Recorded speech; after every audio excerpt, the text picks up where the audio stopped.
நாம் தியானிக்க இருக்கிற வசனம் நாகும் 1ஆம் அதிகாரம் 13வது வசனம். இப்போது நான் உன்மேல் இருக்கிற அவன் நுகத்தை முறித்து உன் கட்டுகளை அறுப்பேன். இங்கு கர்த்தர் நம்மோடு இன்றைய நாளிலே இடைபடுகிறார். நான் உன்மேல் இருக்கிற அவன் நுகத்தை முறித்து உன் கட்டுகளை அறுப்பேன். மற்றவர்களுடைய நுகம், மற்றவர்களுடைய பாரம், அதை இன்னைக்கு நாம் சுமந்து கொண்டு இருக்கிறோமா? அப்படிப்பட்ட நுகத்தை கர்த்தர் முறித்து அந்த கட்டுகளை நான் அறுப்பேன்னு சொல்கிறாரு. நமக்கு விரோதமாய் எழும்புகிற பொல்லாத நினைவு கொண்ட ஆலோசனைக்காரர்கள் ஒருவனும் நம்மிடத்தில் இராதபடிக்கு புறப்பட்டு போவான்னு கர்த்தர் இன்னைக்கு நம்மோடு இடைப்படுகிறார். கர்த்தர் சொல்லுகிறது என்னவென்றால், அவர் சம்பூர்ணம் அடைந்து அநேகராய் இருந்தாலும் அறுப்புண்டு போவார்கள். அவன் ஒழிந்து போவான். உன்னை நான் சிறுமைப்படுத்தினேன், இனி உன்னை சிறுமைப்படுத்தாது இருப்பேன். அப்போ நம் நடுவிலே கர்த்தருக்கு விரோதமாய் தீங்கு செய்கிற நினைவோடு கூட ஆலோசனை செய்கிற மனுஷர் நம் இலையில் இருந்தால் கர்த்தர் இன்னைக்கு என்ன பண்ணுவாராம்? அவன் எவ்வளோதான் சம்பூர்ணம் அடைந்து அநேகராக இருந்தாலும் அவனை அறுப்புண்டு போக பண்ணுவேன், அவன் ஒழிந்து போவான்னு சொல்கிறார். நம்மை சிறுமைப்படுத்தினவர்களை நாம் சிறுமைப்படுத்தப்பட்டு இருப்போம். ஆனால் இப்போ அவர் சொல்கிறார், இனி உன்னை சிறுமைப்படுத்தாது இருப்பேன்னு சொல்கிறார். நம்மை சிறுமைப்படுத்த மாட்டார். மற்றவர்கள் எல்லையில் நாம் சிறுமைப்பட்டு போக மாட்டோம். அதுதான் சொல்கிறார். அவனுடைய நுகம் உன் கழுத்தில் இருக்கு இல்லையா, அதை நான் முறிப்பேன், உன் கட்டுகளை நான் அறுத்து எறிந்து உன்னை விடுதலை ஆக்குவேன். இந்த நாகும் அதிகாரத்தை பார்க்கும்போது இது நினிவேவின் பாரம். எல்கோசாவானாகிய நாகுமினுடைய தரிசன புத்தகம். இதுக்கு முன்னாடி இந்த நினிவே பட்டணத்தை மீட்க யோனா தீர்க்கதரிசி வந்தார் இல்லையா? அவங்க பாவம் அதிகமாய் செய்ததுனால அந்த பட்டணத்தை அழித்து போடுவேன்னு யோனா தீர்க்கதரிசி இடத்துல கர்த்தர் பேசும்போது அந்த பட்டணத்துக்கு அவர் போய் சுவிசேஷம் அறிவித்து அந்த ஜனங்க 3 நாள் புசியாமலும் குடியாமலும், அந்த ஊரில் இருக்கிற ராஜா முதல் கொண்டு மிருக ஜீவன்கள் வரைக்கும், ஏழை எளியவர்கள் வரைக்கும் எல்லாருமே புசிக்காமல் குடிக்காமல் 3 நாள் உபவாசித்து ரெட்டுடுத்தி இருந்தபோது கர்த்தர் அதன் மேல் இருந்த பாடுகளை எடுத்து போட்டார், அந்த பாரத்தை எடுத்து போட்டார், அதை அழிப்பேன் என்கிற அந்த கோபத்தை அவர் எடுத்து போட்டார். மறுபடியும் அந்த நகரமானது மறுபடியும் பாவத்துக்குள்ளாகும் போது நாகும் என்னும் தீர்க்கதரிசி மூலமாக வார்த்தை கடந்து வருது அவங்களுக்கு. அப்போ கர்த்தர் இப்படியாக உரைக்கிறார், இப்போது நான் உனக்கு சொல்கிறேன், உன்மேல் இருக்கிற அவன் நுகத்தை நான் முறித்து உன் கட்டுகளை அறுப்பேன். அப்போ யார் தேவனிடத்தில் திரும்புகிறார்களோ, தன் பாவ அக்கிரம மீறுதல்களை விட்டு திரும்பும்போது கர்த்தர் அவர்களுடைய நுகத்தை, மற்றவர்களுடைய நுகத்தை அவங்க சுமந்து கொண்டிருக்காங்கன்னா அந்த நுகத்தை அவர் அறுத்தெறிந்து போடுவார். அந்த கட்டுகளை அவர் முறித்து போடுவார். விசுவாசிங்க, இன்றைக்கி கூட நீங்கள் அநேக பாடுகள், பிரச்சனைகள், உங்களை சூழ்ந்த மனுஷர்களாலேயே நீங்கள் பாதிக்கப்பட்டு கொண்டு இருக்கலாம். அப்படிப்பட்டவங்களுக்கு இன்றைக்கி கர்த்தருடைய வார்த்தை கடந்து வருது. ஏன்னா நம் தேவன் எப்படிப்பட்டவர்? அவர் எரிச்சல் உள்ள தேவன், அவர் நீதியை சரி கட்டுகிற தேவன்னு நாகும் 2ஆம் அதிகாரத்தில் பார்க்குறோம். அவர் உக்கிர கோபம் உள்ளவர். கர்த்தர் தன் சத்துருக்களுக்கு பிரதிபலனை அளிக்கிறவர். அவர் தம்முடைய பகைஞர்களுக்காக கோபத்தை வைத்திருக்கிறார். அப்போ தன்னுடைய பிள்ளைகளை கஷ்டப்படுத்துகிறவங்களை பார்த்துக்கிட்டு கர்த்தர் சும்மா இருக்க மாட்டார் இல்லையா? தன் பிள்ளைகளே அப்படிப்பட்ட நுகத்திலிருந்தும் கட்டுகளிலிருந்தும் தேவன் விடுதலையாக்க வல்லமை உள்ளவர். ஏன்னா அவர் நீடிய சாந்தமும் மிகுந்த கிருபை உள்ளவர், வல்லமை உள்ளவர் இல்லையா? அவர் கர்த்தருடைய வழி சுழல் காற்றிலும் பெருங்காற்றிலும் இருக்குது. மேகங்கள் எல்லாம் அவருடைய பாதத்தின் தூளாக இருக்கிறதுன்னு பார்க்குறோம். அவர் சமுத்திரத்தை அதட்டினவர் இல்லையா? கடலை கூட, ஆறுகளை எல்லாம் வறண்டு போக செய்தவர். பாசானையும் கர்மேலையும் சேர்ந்து லீபனோனின் செழிப்பு கூட வாடி போகும். எல்லாவற்றையும் சகலத்தையும் அவர் மாற்ற வல்லவர். ஏன்னா அவர் சர்வ வல்லவர், அவர் சர்வத்துக்கும் எஜமானனாக இருக்கிறார். அப்படிப்பட்ட தேவன் நம் தேவனாக இருக்கும்போது இன்றைக்கி நம்ம மேலே இருக்கிற அந்த நுகத்தையும் கட்டுகளையும் கர்த்தர் இன்றைக்கி உடைப்பேன்னு சொல்கிறாரு. ஏன்னா கர்த்தர் நல்லவர். அவர் இக்கட்டு நாளிலே அரணும் கோட்டையுமாக இருந்து தம்மை நம்புகிறவர்களே அவர் அறிந்திருக்கிறேன்னே நாகும் 1:7 நம்ம பார்க்குறோம். அதனால் நினிவேவின் ஸ்தானத்தை கூட தேவன் புரட்டு வருகிற வெள்ளத்தினாலே அதை சங்காரம் பண்ணுவேன்னு சொல்கிறாரு. இருள் அவர்கள் சத்துருக்களை பின்தொடரும்னு சொல்கிறாரு. அதுக்கு விரோதமாக எழும்புகிறவர்களே இருள் சூழ்ந்து கொள்ளும். அந்த சத்துருக்களை எல்லாம் நான் விரட்டி போடுவேன்னு சொல்கிறாரு. அதனால் கர்த்தருக்கு விரோதமாக செய்ய நினைக்கிறது என்ன? தேவனுக்கு விரோதமாய் பாவமோ அக்கிரமமோ செய்ய நினைச்சா அவர் சங்காரம் பண்ணி போடுவேன்னு சொல்கிறார் இல்லையா? ஏன்னா தேவன் எரிச்சல் உள்ளவர், தேவன் பயங்கரமானவர், கர்த்தர் பெரியவர். கர்த்தருடைய நம்பி இருக்கிறவங்கள அவர் ஒருபோதும் கைவிட மாட்டார். அவர்கள் கர்த்தருடைய பிள்ளைகளுக்கு விரோதமாக யார் எழும்பினாலும் தேவன் இன்னைக்கு நீதியும் நியாயத்தையும் சரி கட்ட அவர் வல்லமையுள்ளவராக இருக்கிறார்னு பார்க்குறோம். ஏசாயா 10ஆம் அதிகாரம் 27வது வசனத்தில், அந்நாளில் உன் தோளில் நின்று அவன் சுமையும் உன் கழுத்து நின்று அவன் துக்கமும் நீக்கப்படும், அபிஷேகத்தின் நுகம் முறிந்து போம். நம் தோளின் மேலே இருக்கிற மற்ற சுமைகளை, நம் கழுத்தில் இருக்கிற துக்கத்தையும் தேவன் நீக்கி போடுவார்.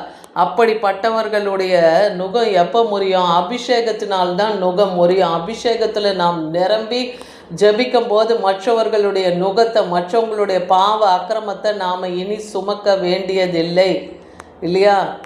ஏன்னா நம் ஆண்டவராகிய இயேசு கிறிஸ்து நம்முடைய எல்லாருடைய பாவங்களுக்காக தான் அவர் சிலுவையில் ரத்தம் சிந்தி மரித்தார். நமக்காக தான் அவர் சிலுவையின் நுகத்தை சுமந்தார்.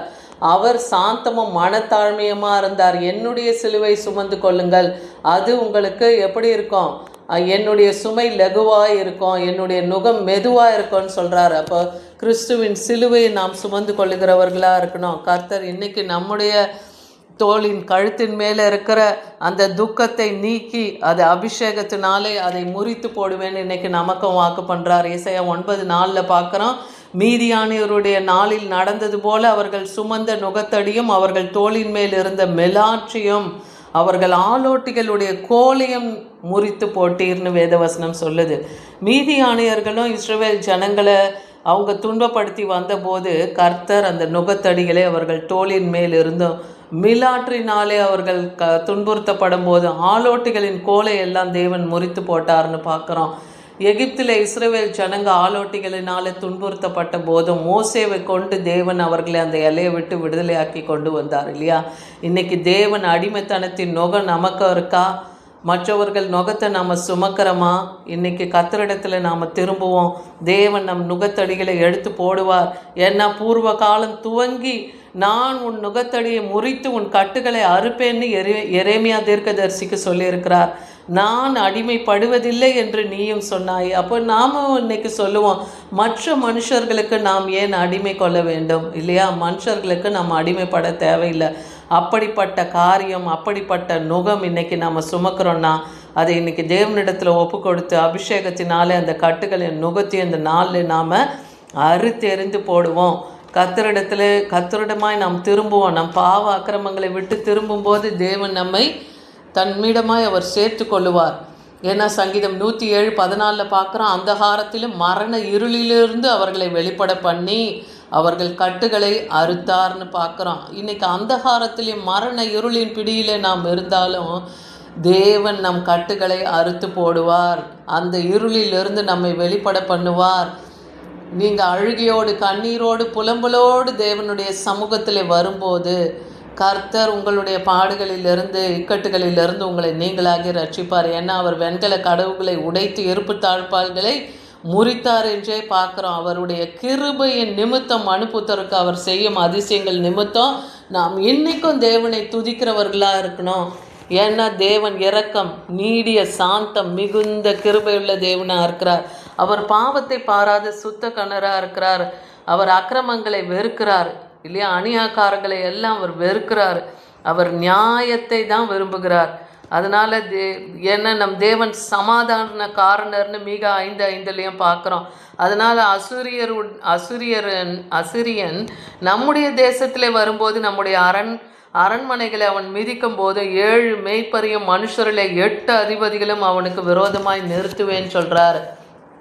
இன்றைக்கி ஒருத்தன் நமக்கு எதிராக வந்தால் தேவன் அவனுக்கு எதிராக 7 பேரை 8 பேரை எழுப்புவேன்னு சொல்கிறார். ஏன்னா கர்த்தர் நம்மோடு கூட இருக்கிறார். மற்றவங்க நினைக்கலாம் நம்மோடு யாரும் இல்லைன்னு சொல்லி நம்மளை துன்புறுத்தி நமக்கு பிரச்சனைகளை கொடுத்து கொண்டு வரலாம். ஆனால் இன்னைக்கு கர்த்தர் சொல்கிறார், நான் உன்னோடு இருக்கிறேன். உன்னைக்கு துன்பப்படுத்தினவங்கள இந்த இலையிலே இராதபடிக்கு நான் எடுத்து போடுவேன்னு சொல்கிறார். அசிரிய தேசத்தையும் நிம்ரோத்தின் தேசத்தையும் அதனுடைய வாசல்களுக்கு உட்புறமாக என் பட்டயத்தை அனுப்பி அவர்களை எல்லாம் நான் இரையாக்கி போடுவேன்னு சொல்கிறார். அசீரியர்கள் வந்து இஸ்ரவேல் ஜனங்களுக்கு எதிராக இருந்தவங்க இல்லையா. நிம்ரோத்தின் தேசத்தையும் அதனுடைய வாசல்களுக்குள்ளாயும் கர்த்தருடைய பட்டயம் கடந்து போய் நம்முடைய எல்லைகளை அவர்கள் மிதிக்க வந்தா கர்த்தர் அவர்களை சங்கரித்து போட்டு நம்மையோ அவர்கள் பிடியிலிருந்து தேவன் தப்புவிப்பேன்னு இன்னைக்கு வாக்கு பண்ணுறாரு. ஏன்னா உன்னுடைய கை உன் விரோதிகள் மேலே உயரும்னு இன்னைக்கு கர்த்தர் வாக்கு பண்ணுறார். மீகா 5:9 உன் சத்துருக்கள் எல்லாரும் சங்கரிக்கப்படுவார்கள் என்று கர்த்தர் இன்னைக்கு வாக்கு பண்ணுறார்.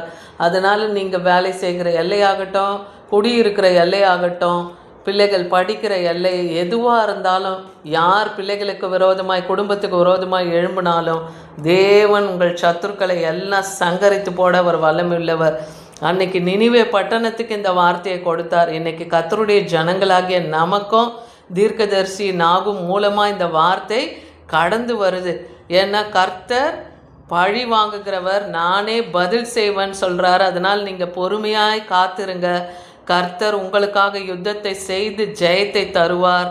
ஏன்னா கர்த்தர் சொல்கிறது என்னென்னா, சுகமுள்ளவர்களாய் இருந்தாலும் அநேகராய் இருந்தாலும் அவர்கள் கடந்து போகையில் இப்படியே வெட்டப்படுவார்கள். பார்த்தீங்களா? அப்போ எப்படிப்பட்டவங்களாக இருந்தாலும் அவங்க நல்லா இருக்கேன், நாங்கள் நிறைய பேர் இருக்கோம் அப்படின்னு நாங்கள் ஒரு கூட்டம் ஜனம் இருக்கோம்லாம் அவங்க பலத்தினாலும் சொல்லலாம். ஆனால் பலத்தினாலும் அல்ல, பராக்கிரமத்தினாலும் அல்ல, தேவ ஆவியினாலே சகலமும் ஆகும்னு வேதவசனம் சொல்லுது இல்லையா.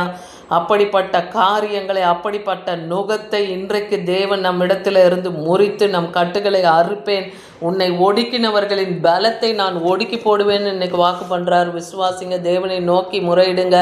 கர்த்தர் உங்கள் இக்கட்டுகளிலிருந்து உங்களை நீங்களாகி ரட்சிப்பார். அவன் நுகத்தை முறித்து உங்கள் கட்டுகளை அறுப்பார். விசுவாசிங்கள். ஆமேன்.